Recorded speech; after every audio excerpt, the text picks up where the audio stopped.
Everybody, the U.S. Chamber of Commerce releasing its small business report for the third quarter, highlighting a ton of the challenges facing Main Street right now. It's all the usual suspects: supply chain disruptions, hiring issues, inflation. Joining me now is Neil Bradley. He's the Executive Vice President and Chief Policy Officer for the U.S. Chamber.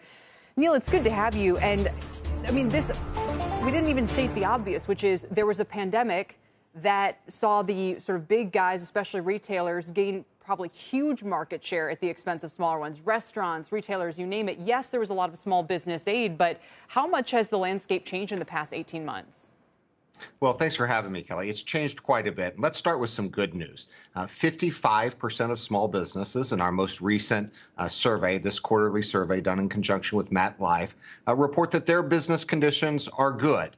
Two-thirds have confidence in their revenue, and 58% think their revenue is going to grow over the next year.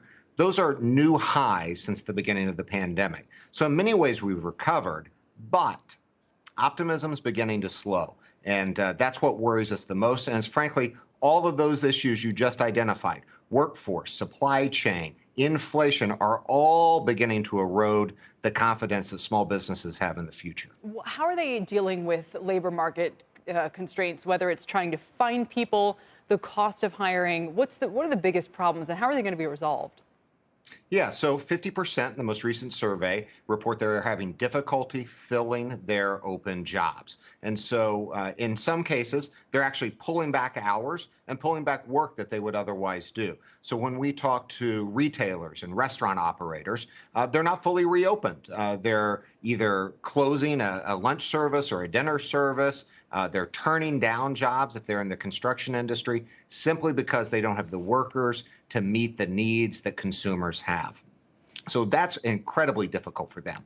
When it comes to supply chain, small employers don't have a lot of options. They're simply struggling through with what the supply chain can provide. And so that's actually one of the bigger difficulties, even worse today than hiring for many businesses on Main Street.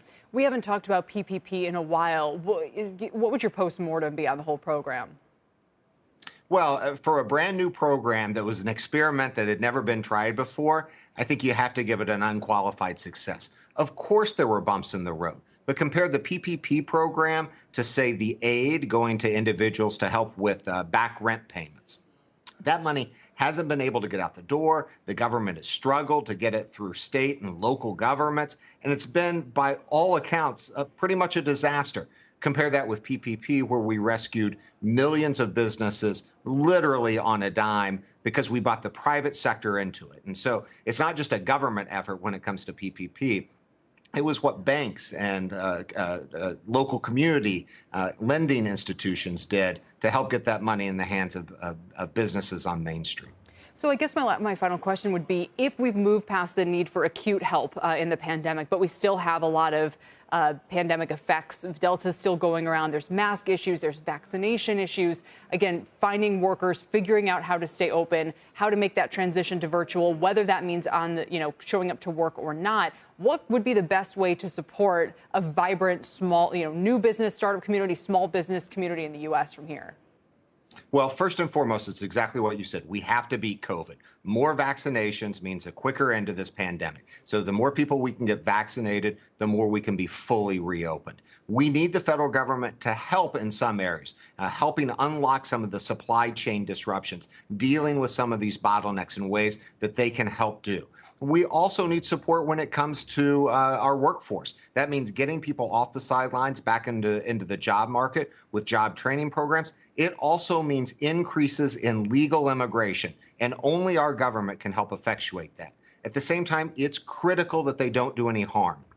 This $3.5 trillion plus tax and spending package is only going to make the inflationary pressures faced on Main Street multiple times worse. So when we think about, the old adage to the physicians, first, do no harm. First, they can do no harm when it comes to this reconciliation package. And then the second thing, begin unlocking some of these bottlenecks when it comes to the workforce and supply chain.